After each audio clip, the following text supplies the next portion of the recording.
Bueno, para dar explicación a la gráfica del ciclo cardíaco, me gustaría explicar inicialmente qué es el ciclo cardíaco. El ciclo cardíaco son eventos fisiológicos, o bueno, son sucesos de eventos fisiológicos que se producen dentro del corazón, que, bueno, este inicia desde el primer latido del corazón, desde que comienza el latido del corazón hasta el inicio del siguiente latido del corazón. Es decir, el intervalo o el tiempo que dura el inicio del primero y el inicio del segundo se le conoce como ciclo cardíaco. Dato curioso, este ciclo cardíaco dura alrededor de 0,8 segundos. Bueno, entonces ahora sí, bueno, en parte otro dato curioso es que el ciclo cardíaco se produce gracias a una descarga eléctrica, o conocido también como potencial de acción, que es producido por el nódulo sinusal. Este está ubicado en la aurícula derecha, cerca del orificio de la vena cava superior, ¿sí? Este es el que envía las ondas eléctricas a todas las fibras cardíacas. Dato curioso, la descarga eléctrica llega a los ventrículos con 0,1 segundo de retraso a comparación de la aurícula. Esto permite que las aurículas se contraigan primero que los ventrículos y así bombeen sangre a estos. Ok, entonces, ahora, el ciclo cardíaco se divide en dos periodos, la diástole y el sístole.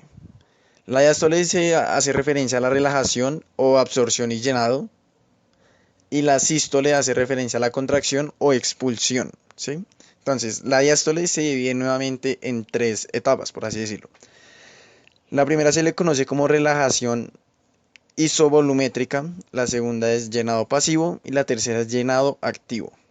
Por el lado de la sístole tenemos dos periodos o dos etapas, la contracción isovolumétrica y la eyección.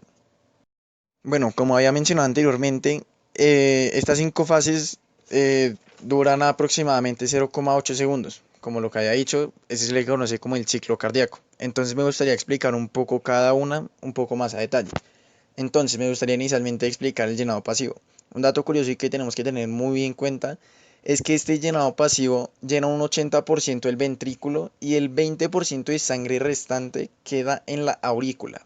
Entonces, este proceso inicia con las aurículas llenas de sangre.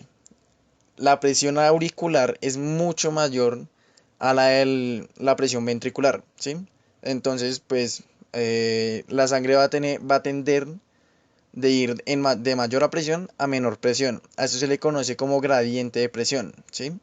Entonces, el siguiente paso es la apertura de las válvulas auriculoventriculares, lo cual permite el paso de la sangre, ¿sí? Eso permite el paso pasivo de la sangre y esto fluye, pues como he mencionado anteriormente, de mayor a menor presión. Retomando temas previamente aprendidos, el transporte pasivo es aquel transporte en el que no hay consumo de ATP, ¿sí? Mientras que el transporte activo sí tiene un consumo de ATP, ¿sí? Entonces ahora sí volviendo al tema del llenado activo, entonces la sangre que queda en la aurícula, es decir, el 20%, pasa por el ventrículo, por lo que la aurícula debe contraerse, ¿sí? Esto provoca el paso todo completo de la sangre, es decir, ya el 100% de la sangre en este momento se encuentra dentro del ventrículo. A esto se le conoce como sístole auricular. Esto es gracias al nódulo sinusal, ya que este envía la onda eléctrica, por así decirlo, lo cual hace que las fibras se contraigan, permitiendo el paso o el flujo de la sangre. Entonces, ahora ya con los ventrículos llenos, pasamos a lo que es la contracción isovolumétrica. Bueno, me gustaría como desglosar un poco el término isovolumétrica a iso que hace referencia a igual y volumétrica que hace referencia a volumen. ¿Listo?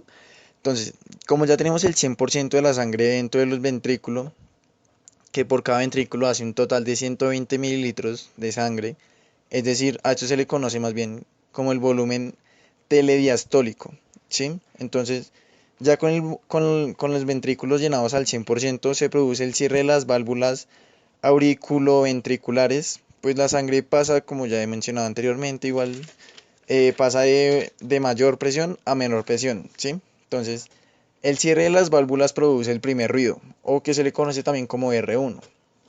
Ya cuando esto pasa, las fibras musculares cardíacas se preparan para contraerse, puesto que en el siguiente paso se va a producir lo que se le conoce como la eyección.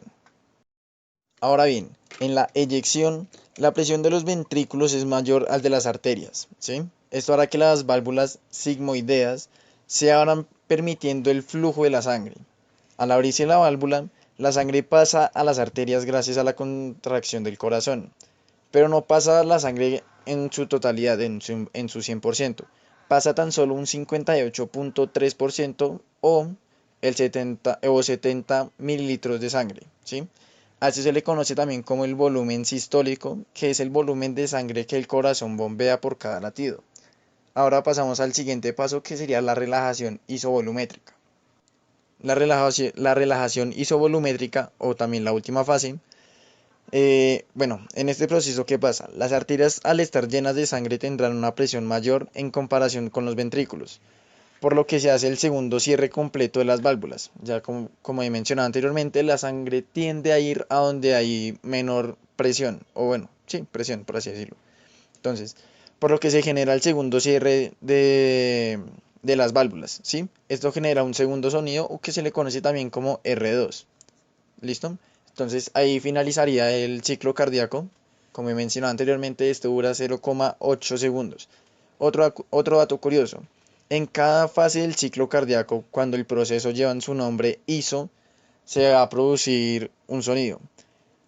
Esto nos permite realmente, bueno, nos ayuda realmente un poco como a identificar de dónde nace ese sonido, de dónde y en qué momento se produce dicho sonido en el corazón.